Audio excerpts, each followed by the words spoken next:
Video کے نیچے subscribe کے بٹن پہ کلک کریں، بیل کے آئیکن پہ کلک کیجئے تاکہ ہر نئی ویڈیو کی نوٹیفیکیشن آواز میں سنیں گے، اللہ کی آواز میں سنیں گے. سبحان اللہ سبحان اللہ. دنیا میں اگر تھوڑی سی بھی نسبت ہو نا قرآن سے تو پھر اللہ اس مجلس میں ہمیں بھی شامل فرما لیں گے. یہ اس علم سے ہم جڑ رہے ہیں جو کبھی ختم نہیں ہوتا. یہ اللہ کا علم ہے.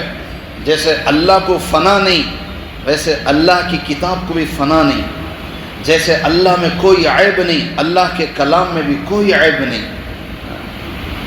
جیسے اللہ کی ذات نہیں ختم ویسے قرآن بھی نہیں ختم. یہ وہ علم ہے جو کبھی ختم نہیں ہوتا اور کبھی بدلتا بھی نہیں. دنیا کا علم ہر 10 20 50 سال میں بدل جاتا ہے، بدل جاتا ہے، مگر قرآن نہیں بدلا. 1400 سال گزر گئے اور 1400 سال بھی اگر گزر جائیں تو بھی قرآن اس زمانے میں بھی سچا ثابت ہوگا. کیا خوبصورت کلام ہے. اس کی حقیقت اللہ عطا فرمائے. بہلول تھے نا رحمۃ اللہ علیہ، بہت بڑے اللہ والے. حضرت جنید بغدادی گزرے تو ایک بڑا ان کے ساتھ ہمیشہ علماء کا جم غفیر ایک بڑا مجمع حضرت کے ساتھ گزرتا تھا. حضرت جنید بغدادی رحمۃ اللہ علیہ بہت بڑے عالم بھی تھے، بزرگ بھی تھے. تو حضرت بہلول تو سیدھے سادے، ظاہری شکل و صورت بھی کوئی نہیں اور کوئی مجمع بھی نہیں حضرت کے پاس، مگر بڑے دانا. تو ایک مرتبہ یوں ہی بیٹھے تھے حضرت بہلول، تو سامنے سے حضرت جنید بغدادی کا قافلہ گزرا. تو حضرت بہلول نے سلام کیا یا انہوں نے سلام کیا تو آگے بات چیت شروع ہوئی. تو حضرت بہلول نے حضرت جنید بغدادی سے پوچھا، بڑے عالم بنے پھر رہے ہو، بڑے علماء کا جم غفیر لے کے پھر رہے ہو، کھانے کا بھی طریقہ آتا ہے نہیں آتا؟ سبحان اللہ. تو حضرت جنید بغدادی عاجزی کے ساتھ کہ حضرت الحمدللہ کھانے کی سنتیں آتی ہیں. کہ کیا ہے بتاؤ؟ دونوں ہاتھ کو دھونا، دسترخوان بچھانا، بسم اللہ پڑھ کر کھانا، اپنے سامنے سے کھانا، کھانے میں عیب نہ نکالنا. تو حضرت بہلول نے کہا کہ جنید یہ تو ظاہری چیزیں ہیں، اسے چھوڑو، حقیقت بتاؤ، کھانے کا جو اصل طریقہ ہے وہ بتاؤ. تو حضرت جنید بغدادی کہنے لگے کہ حضرت بس اتنا ہی جانتا ہوں، اس سے آگے تو مجھے بھی نہیں پتا. تو حضرت بہلول کہنے لگے کہ سب سے بڑی چیز یہ ہے کھانے کے طریقے میں کہ ہم سب سے پہلے یہ دیکھیں کہ لقمہ حلال بھی ہے کہ حرام کا ہے. سنتیں تو بعد میں ہیں. سب سے پہلے یہ دیکھو کہ جو چیز تمہارے اندر جا رہی ہے یہ حلال بھی ہے کہ حرام ہے. اور ہر لقمے پر تمہارا دل کہے یا اللہ تیرا شکر تیرا شکر تیرا شکر. یہ ہے اصل کھانے کا طریقہ. سبحان اللہ. ہر عبادت کی ایک اصل حقیقت ہوتی ہے. نماز کی اصل، نماز کے شرائط، نماز کے واجبات، فرائض، مستحبات تو ظاہری ہیں کہ نماز کے 7 شرائط ہیں: جگہ کا پاک ہونا، کپڑوں کا پاک ہونا، بدن کا پاک ہونا، قبلے کی طرف. یہ تو ظاہری چیزیں ہیں. وضو کا ہونا، پاکی کا ہونا. اور نماز کے فرائض قیام کا ہونا، تکبیر تحریمہ. تو سنتیں ہاتھوں پیروں کی انگلیاں قبلے کی طرف رخ ہونا، سیدھا کھڑا ہونا، ناف کے نیچے ہاتھ باندھنا. واجبات، مستحبات، یہ تو ساری ظاہری چیزیں ہیں. میں اور آپ یہ بیٹھ کر سوچیں، اللہ نے ہمیں 20 30 40 50 سال سے نماز پڑھوا رہے ہیں. کیا ہم نے کبھی ایسا سجدہ کیا جس میں ہم نے اللہ کو دیکھا؟ کبھی ایسا بھی سجدہ ہوا کہ ہم دنیا بھول گئے؟ کبھی ایسی بھی ہم نے نماز پڑھی کہ سامنے جنت پیچھے جہنم، ادھر زندگی ادھر موت؟ کبھی محسوس کیا؟ کبھی ایسی بھی نماز ہو جائے جس میں جنت کے نظارے، کہ صحابہ کے واقعات پڑھ کے چلے جاؤ گے، کیا کبھی خود جنت نہیں دیکھو گے نماز میں؟ وہ حقیقت کو پہنچو گے تو پھر جنت نظر آئے گی. جنت کو سی بڑی چیز ہے. نماز کی اصل روح کو پہنچو گے تو جنت بھی اللہ تمہارے سامنے کر دیں گے. آپ صلی اللہ علیہ وسلم کے جنت کے انگوروں کو نماز میں نہیں دیکھا؟ دیکھا تبھی تو بتایا. کیا وہ صحابی نے جن کی نئی نئی شادی ہوئی تھی، دلہن انتظار کر رہی ہے، رات بھر نماز میں نہیں گزار دیا؟ اور جب پوچھا گیا تو بتایا کہ بھی جیسے ہی میں نے رکعت باندھی جنت میرے سامنے آ گئی. اور جنت کا ایک منظر ایسا ہے جس میں کھو جاؤ گے تو 70 سال بھی گزر جاؤ گے تو پتہ نہیں چلے گا. ایک رات کیا بڑی بات ہے. جنت کا ایک منظر، ایک سینری، ایک امیج، ایک فوٹو سامنے آ جائے نا، 70 سال دنیا کے گزر جائیں گے تمہیں پتہ بھی نہیں چلے گا، اتنی خوبصورت منظر ہوگا. ایک رات گزر جائے تو کیا بڑی بات ہے. اللہ ہمیں ایسی عبادت کا شوق عطا فرمائے، ایسی عبادتوں کی حقیقت عطا فرمائے. ہے نہیں فضائل اعمال میں، ابھی تو فضائل حج پڑھ رہے ہیں نا مساجد کے اندر. حج کے موسم میں فضائل حج پڑھا کریں تاکہ جو جا رہے ہیں الحمدللہ وہ بھی سن کر شوق پیدا کریں، جو نہیں جا رہے ہیں ان کو بھی ارادہ ہو. حج کے موسم میں فضائل حج پڑھی جائے فجر کے بعد، جب بھی پڑھتے ہیں آپ تو اس میں آپ کو ایک واقعہ ملے گا بڑا خوبصورت. ایک بزرگ پوچھتے ہیں کہ جب تم مینا میں پہنچے تھے تو تم نے کیسا محسوس کیا، جب تم عرفات میں پہنچے تھے تو کیسا محسوس کیا،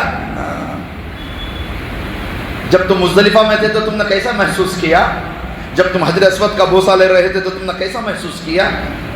یہ واقعہ پڑھو، کتنا خوبصورت واقعہ ہے. ایک ہوتی ہے عبادت کا ظاہر اور ایک ہوتا ہے عبادت کا باطن. وہ اصل اندر کا بننا چاہیے، روح بننا چاہیے اصل میں.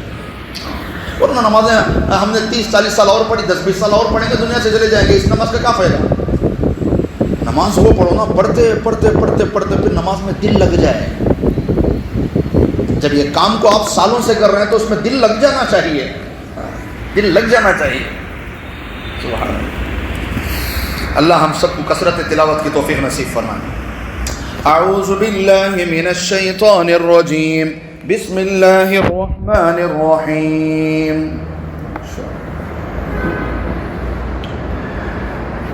یؤمنون باللہ والیوم الآخر لیسوا سواء من اہل الكتاب امۃ قائمہ یتلون آیات اللہ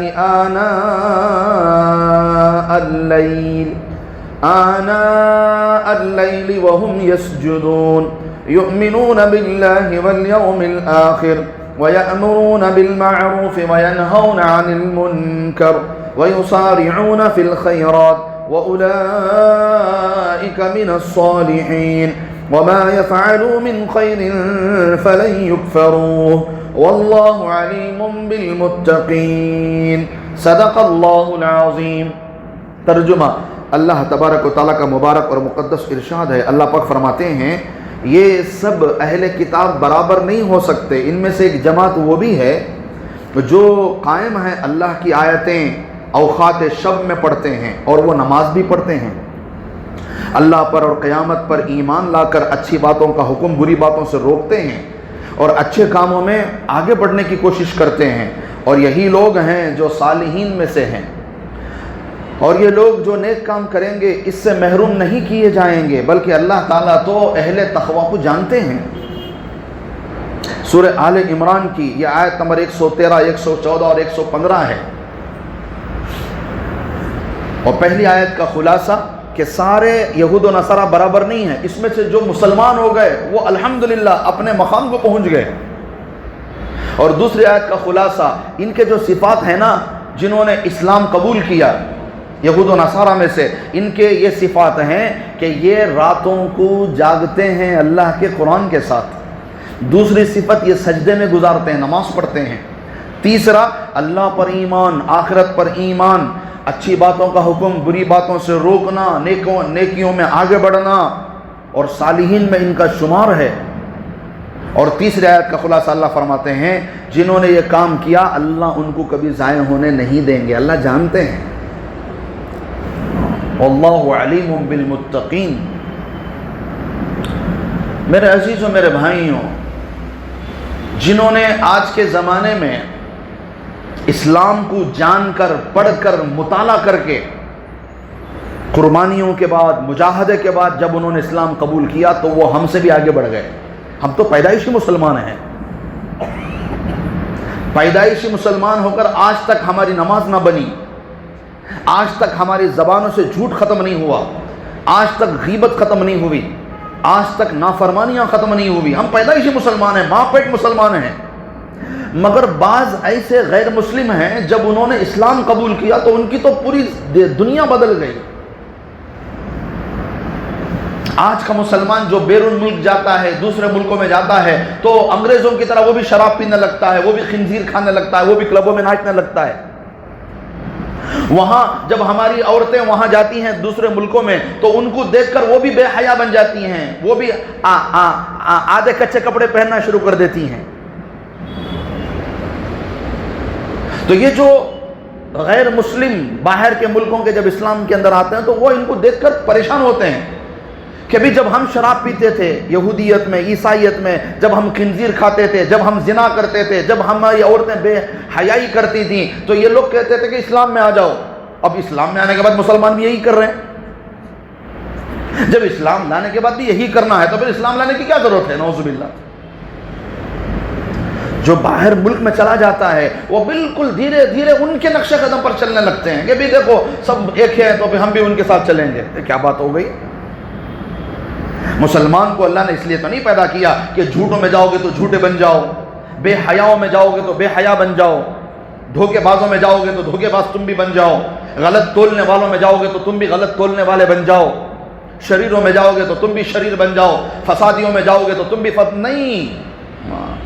چاہے ہم ایک پورے ماحول کو نہیں بدل سکتے مگر ہم اپنے آپ کو اسی پر قائم رکھنا یہ ہماری ذمہ داری ہے. یہ کہہ کر کہ کون نماز پڑھ رہا حضرت اس سے ہمیں بھی نہیں پڑھتے, نعوذ باللہ, یہ عذر قیامت میں قبول نہیں ہوگا. کون پڑھو نہ کو پڑھو, تمہیں تو پڑھ سکتے تھے تو تمہیں اپنا کام تو کرو. یہ بالکل بے بنیاد عذر ہے کہ آج کے ماحول میں ہمیں ونٹی سچ بول ڈالے تو ہو جاتا کیا, ہمیں ونٹی جہیز نہیں لیے تو ہو جاتا کیا, ہمیں ونٹی سیدھی سادھی شادی کر ڈالے تو ہو جاتا کیا. کیا بھی نہیں ہوتا, ٹھیک ہے, مگر تمہیں تو کرو, اپنی ذات کے لیے تو کرو, اپنی آخرت کے لیے تو کرو, دوسروں کو نکو دیکھو. تمہارے ایک سے ماحول نہیں بدلتا, ٹھیک ہے نہ بدلے, مگر تمہیں خود تو کرو. تو میرے عزیزوں, میرے بھائیوں, جو سمجھ کر اسلام کے اندر آئے پھر تو ان کی پوری دنیا بدل گئی. تو پھر تو انہوں نے جب اسلام کو سمجھ کر آئے نا تو پھر وہ ماں پیٹ مسلمان نہیں ہیں.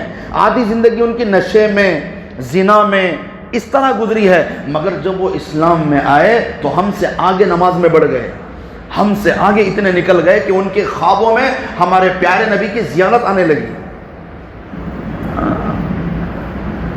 یہ کوئی بات نہیں ہے کہ ہم ماں پیٹ مسلمان ہیں تو ہم آگے نہیں, جو محنت کرے گا وہ آگے جائے گا, جو محنت کرے گا. حضرت ابو ہریرہ رضی اللہ تعالیٰ عنہ 8 ہجری میں اسلام لے کر آئے جب مکہ فتح ہوا. اس کے بعد ہمارے پیارے نبی صلی اللہ علیہ وسلم کتنے سال باحیات رہے, دنیا میں تشریف فرما تھے؟ 2 سال. 10 سال کے بعد تو ہمارے نبی دنیا سے پردہ فرما گئے. 2 سال میں حضرت ابو ہریرہ نے اتنی محنت کی ہے کہ آج کوئی حدیث کی کتابوں کا صفحہ حضرت ابو ہریرہ کے نام سے خالی نہیں ہے. ہر صفحے میں ان کی روایت ملتی ہے کہ حضرت ابو ہریرہ سے روایت ہے, حضرت ابو ہریرہ سے روایت ہے. اور اسلام نبی کی صحبت کتنی ملی؟ 2 سال. محنتیں جب ہوتی ہیں تو پھر وہ رنگ دکھاتی ہیں. وقت تھوڑا یا زیادہ اصل نہیں. 50 سال کے بعد اسلام لانے والا پیدائشی مسلمان سے آگے نکل سکتا ہے. محنت اصل ہے, مجاہدہ اصل ہے. جسم کو بھی پاک کرو, روح کو بھی پاک کرو. تو فرمایا پہلی صفت لیسو سوا, سب برابر نہیں ہوں گے. جس کا مجاہدہ قربانی زیادہ ہوگی اسے کل انعام بھی زیادہ ملے گا. من اہل الکتاب امت قائمہ یتلون آیات اللہ آناء اللیل, یہ راتوں میں کیا کرتے ہیں؟ اللہ کے قرآن کو پڑھتے ہیں. راتوں کی دنیا ہی الگ ہے. اگر میں اور آپ جاگیں, میں اور آپ اللہ کے لیے جاگیں, تہجد پڑھیں. اسی لیے میں نے آپ کو عادت پڑھنے کے لیے میں نے شروع کروایا ہے کہ میں جمعرات کی رات میں یاد دلاتا ہوں کہ بھی کل جمعہ کی رات ہے, کم سے کم آج تہجد پڑھ لیں. شروعات یوں کریں, ہفتے میں 1 دن شروع کریں. اور اس کے علاوہ روزانہ سونے سے پہلے 2 رکعت تہجد کی نیت سے پڑھ کر سو جائیں. اتنا کام کریں آپ. یہ شروعات ہے. ہفتے میں کم سے کم 1 دن جمعہ کی رات میں تہجد پڑھیں. اور دوسرا کام کیا کریں آپ؟ رات کو سونے سے پہلے 2 رکعت نماز یا 4 رکعت نماز تہجد کی نیت سے پڑھ کر سو جائیں. پھر دھیرے دھیرے وقت گزرے گا، 1 سال 2 سال یا 6 مہینے 8 مہینے گزریں گے، تو پھر اپنے آپ کو یہ مناؤ، اپنے نفس کو یہ عادت ڈالو کہ بھائی رات میں تو خیر نہیں اٹھنا ہے، مگر اذان سے 15 منٹ پہلے اٹھنا ہے. بس فجر کی اذان سے 15 منٹ بس اٹھیں گے، وضو بنائیں گے اور اس وقت 2 یا 4 رکعت تہجد کی نیت سے پڑھیں گے انشاءاللہ. یہ ترتیب کراؤ. پہلے ہفتے میں 1 دن اٹھو بس. دھیرے دھیرے نفس جو ہے نا یہ ہمارے بچے کی طرح ہے. بچے کو جیسے ہم چاکلیٹ کے بہانے، کسی انعام کے بہانے، کسی کھلونے کے بہانے جیسے ہم اسے منواتے ہیں، ویسے اپنے نفس کو بھی راضی کروانا پڑتا ہے. کبھی کوئی زیادہ کام نہیں کرنا، ہفتے میں بس ایک دفعہ بس آدھا گھنٹہ پہلے تہجد کو اٹھنا ہے. بس پہلے یہ عادت رکھیں. پھر دوسری عادت، رات کو سونے سے پہلے 2 یا 4 رکعت تہجد کی نیت سے پڑھ کر سوئیں. پھر دھیرے دھیرے جب 2-4 مہینے اور گزر جائیں تو بس اتنا اپنے آپ کو منوائیں کہ بھئی بس فجر کی اذان سے بس 10-15 منٹ پہلے اٹھنا ہے. بس یہ ایک ترتیب آپ بنائیں گے انشاءاللہ، آگے بڑھتے بڑھتے آپ خود تہجد گزار بن جائیں گے. اور قرآن کو ایک ہوتا ہے ظاہری اعتبار سے پڑھنا، بندہ جلدی جلدی پڑھ لے، راستے میں پڑھ لے، جلدی جلدی پڑھ لے، یا پھر مرحوم کے واسطے بخشنے کے واسطے، یہ سارے ثواب کے واسطے پڑھ لے، یا نئی دکان کھلی ہے تو بس اس کے لیے پڑھ لے، نیا گھر شفٹ ہو رہے ہیں تو اس کے لیے پڑھ لے. ٹھیک ہے، یہ بھی پڑھنا کوئی خالی نہیں ہے فائدے سے، الحمدللہ فائدہ ہے، ضرور ہے. ایک حرف پر 10 نیکیاں ضرور ملیں گی، مگر ہمیں قرآن کی اصل روح کو پکڑنا ہے. ایک مولانا گزرے ہیں، حضرت مولانا عبد الماجد دریابادی. شروع میں علم اتنا بڑھ گیا ان کا اور عربی میں اتنی مہارت ہو گئی کہ پھر یہ بس وہ غلط راستے پر قدم رکھ دیا. حضرت نے علم بڑھ جاتا ہے تو بھی مسئلہ ہے. تو عبد الماجد دریابادی جو تھے نا، یہ مولانا تھے، عربی کے ماہر تھے، عربی کتابوں کے دیوانے تھے، مگر ایک وقت ایسا آیا ملحد بن گئے. ان کے ایک ساتھی نے کہا کہ آپ اتنی عربی کتابیں پڑھتے ہو، آپ قرآن نہیں پڑھتے؟ تو انہوں نے کہا حضرت بس تم نے کیا نام لے لیا، نعوذ باللہ. ایسا عالم تھا حضرت کا. کیا حضرت تمہیں بول رہے ہو، ایسی بات ہوگی؟ تو پھر ان کے دوست نے، ان کے ساتھی نے کہا اچھا ٹھیک ہے، قرآن کو قرآن کے اعتبار سے نہ صحیح، عربی کتاب تو تم نہ، عربی تو شوق ہے تم نہ، تو عربی کی کتاب پڑھنے کو سمجھ کو قرآن پڑھ لو. بس عربی کتاب پڑھنے کر کو سمجھ کو قرآن پڑھ لیا. ہاں تو تم لوگ تیار ہو گئے، ٹھیک ہے. تو بس انہوں نے پہلے قرآن پڑھا، کس نیت سے؟ عربی کی کتاب پڑھنے کی طرح قرآن شروع کیا، تو اب ان کو مزہ آنے لگا. تو پھر جب انہوں نے اپنے دوست سے ملا تو ان سے کہا کہ بھائی تم نے کیا کتاب بولے، بہترین کتاب، عربی کی مہارت، کیا فصاحت ہے، کیا بلاغت ہے. تو شروع میں تو علم نظر آیا. تو پھر ان کے دوست نے کہا کہ اب جب تم پڑھ رہے ہو ماشاءاللہ، تمہیں کتاب بھی پسند آ گئی، تو اب تم ایک کام کرو، وضو کر کے پڑھنے لگو. کیا کر کے لگو؟ وضو کے ساتھ پڑھنے لگو. اب حضرت وضو کے ساتھ پڑھنے لگے تو پھر اس کی نورانیت الگ ہے. سبحان اللہ. میں بارہا آپ سے کہتا ہوں کہ جب بھی ہمارا وضو ٹوٹے فوراً وضو کرو. نماز کا وقت ہو یا نہ ہو اس کا کوئی مطلب نہیں، قرآن پڑھنا ہو یا نہ پڑھنا ہو اس کا کوئی مطلب نہیں. ہمیں ہر وقت باوضو ہونا چاہیے. جیسے ہی استنجا کرو گے فوراً وضو کرو. 1 مہینہ وضو کے ساتھ گزار کے دیکھو، پھر تمہاری کیفیت دیکھو انشاءاللہ.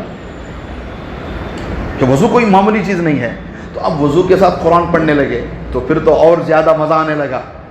تو پھر جب دوست ملے تو ہم کہنے لگے اب آپ ادب کے ساتھ پڑھنا شروع کرو، قبلے کی طرف بیٹھ کر ادب کے ساتھ، پوری توجہ کے ساتھ، ایک سوئی کے ساتھ پڑھنا شروع کرو. تو پھر حضرت نے ادب کے ساتھ قرآن پڑھنا شروع کیا تو الگ علم نظر آیا قرآن کا.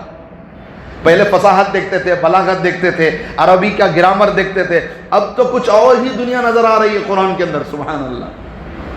یہاں تک کہ ہوتے ہوتے واپس حضرت اپنے صحیح راستے پر آ گئے، اپنے غلط عقائد سے توبہ کی، اور حضرت تھانوی رحمۃ اللہ علیہ کے زمانے کے ان کے ہاتھ میں جا کر حضرت نے بیعت کی.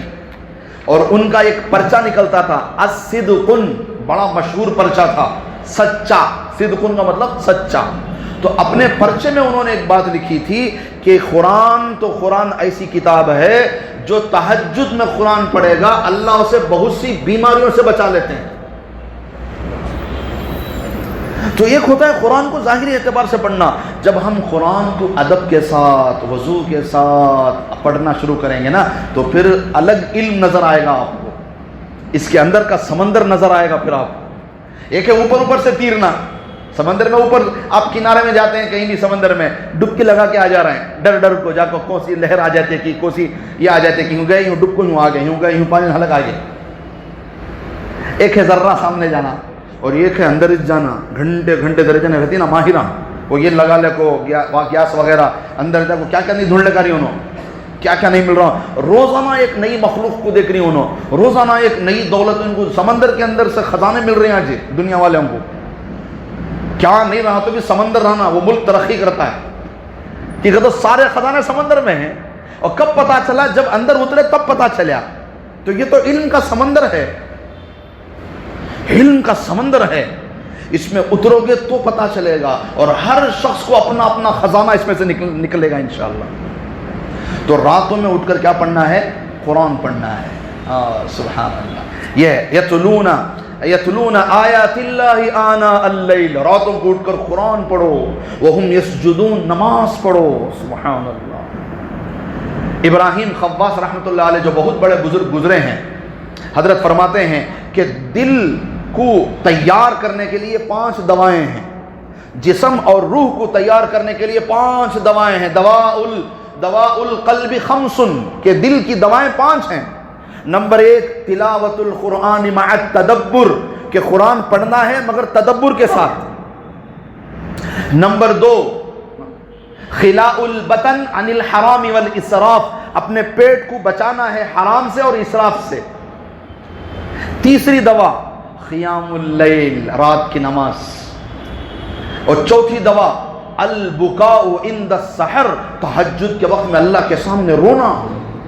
اور 5ویں دوا صحبت الصالحین، نیک لوگوں کی صحبت، کہ یہ دل کی دوائیں ہیں، یہ دل کی دوائیں ہیں۔ ایک زمانہ گزرتا میرے عزیزوں، ایک زمانہ تھا کہ جب لوگوں کی تہجد چھوٹ جاتی تو کیا کرتے تھے؟ رونا شروع۔ تہجد کے چھوٹنے پر لوگ روتے تھے۔ ایک دور وہ بھی گزرا ہے دنیا میں کہ تہجد چھوٹ گئی۔ ہم نے سنا نا شیطان کا قصہ، شیطان تھپک کو سلا دلا ایک بزرگ کو، تہجد چھوٹ گئی، دوسرے دن افطار ہوئے، شیطان خدا کو اٹھا دلا، اڑ بھی کر کو، تیرے رونے سے اللہ 70 تہجد کا ثواب دیتا ہے، اٹھ جا نہ کو، ایک پڑھ کو ثواب لے لے بس کر کو۔ تو ایک دور وہ گزرا ہے کہ اکابرین ہمارے تہجد کے چھوٹنے پر روتے تھے۔ پھر اس کے بعد ایک کمزور دور اور آیا، تکبیر اولا کے فوت ہونے پر لوگ روتے تھے کہ بھئی آج میری ظہر تکبیر اولا مس ہو گئی۔ ہم تو نماز کو کب آتے ہیں؟ جب یہاں سے اللہ اکبر، یہاں تو آجو باجو دکانہ والے تو ماشاءاللہ ایک جنے بھی تکبیر اولا کا ہمیشہ مسبوق میں رہتی ہیں، جن کے گھر قریب رہتی انہوں ہمیشہ مسبوق میں رہتی ہیں، جن کے گھر قریب رہتی حالانکہ انہوں کہاں رہنا تھا، سو پہلی صف میں رہنا تھا، سنو جن کے دکان جن کے مکان قریب ہے مسجد کے انہوں پہلی صف میں رہنا سو، مگر کہاں رہتی بولو مسبوق میں، کہیں کو بولو گھر میں پورا سنے آتا رہتا نا ان کو، اب اذان ہوئی، اب اقامت ہو رہی ہے، اب اللہ اکبر بول رہی، اب میں گیا تو بس سے کر کو، حالانکہ ایسا نہیں ہوتا، ہمیشہ ان کی ایک جگہ چھوٹتے، دور والا بھاگ کو آتا ہے، اذان ہوتے ہی کہاں جماعت کھڑ جاتی کہ کہاں کیا ہوتا کہ دور والا پہلی صف میں رہتا ہے، اور جو قریب رہتی انہوں پورا سن کو ہوں آخری میں رہتی۔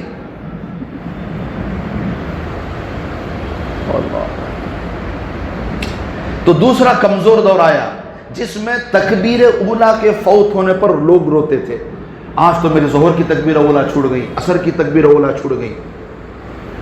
اور آج کا زمانہ وہ ہے اگر نماز قضا بھی ہو گئی تو بھی کسی کی آنکھ میں آنسو نہیں آتے۔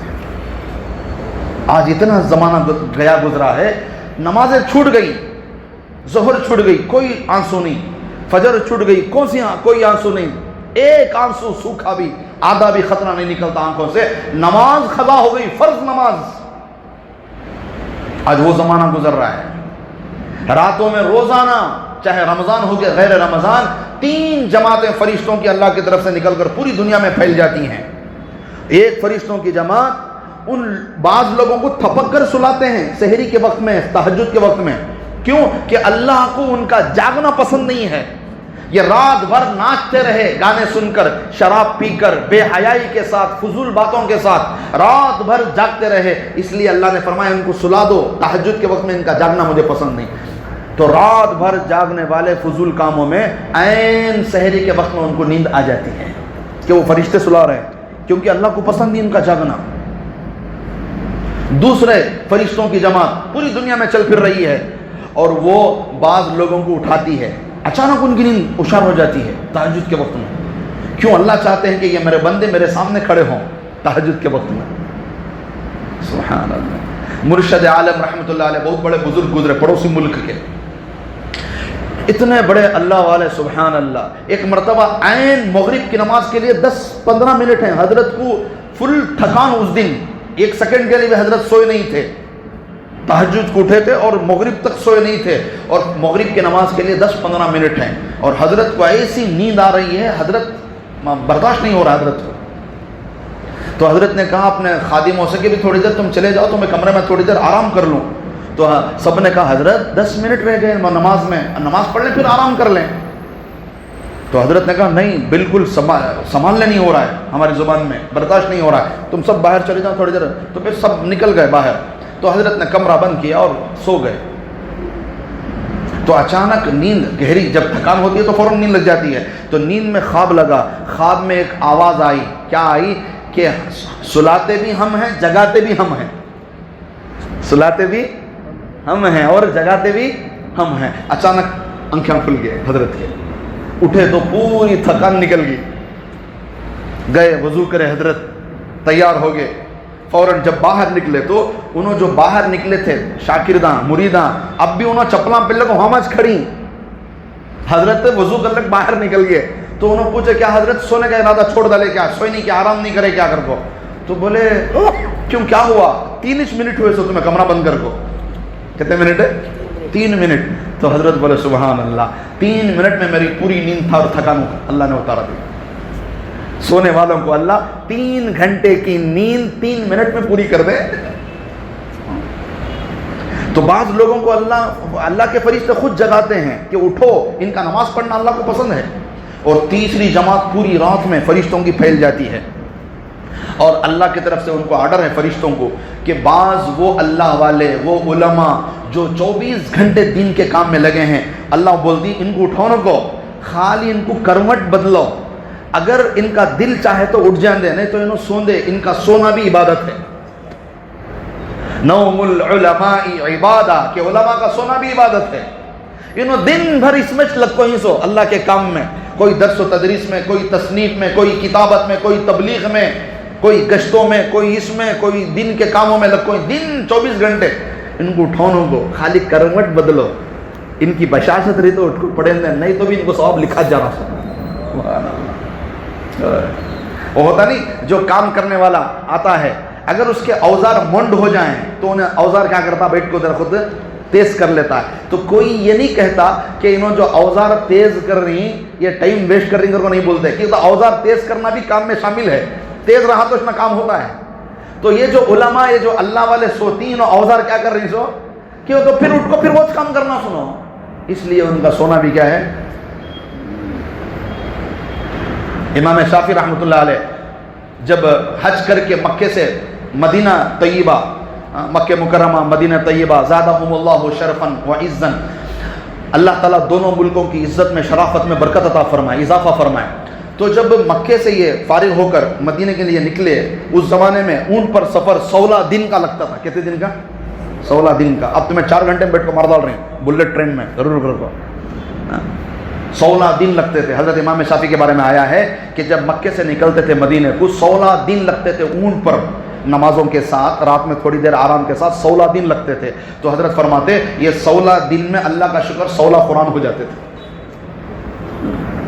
مکے سے مدینہ جا رہی ہیں 16 قرآن پورے. ہمیں میسور سے بنگلور کو جاتی ہیں، کیا بات کرنا تو منڈیا کی چائے اچھی ہے، پٹھن میں وہ کیا وہ بولو تمہیں جی معلوم نہیں سر کا ہلو، ہاں ہلو ایسا بڑھ گئی کیا معلوم نہیں کرنا. وہاں کا مسال ڈوسا اچھا ہے. مدور میں کیا کہ پے ملتے کہتے ہیں بڑے کے پے، صبح صبح گئے تو بہت بھاری رہتی کہتے ہیں.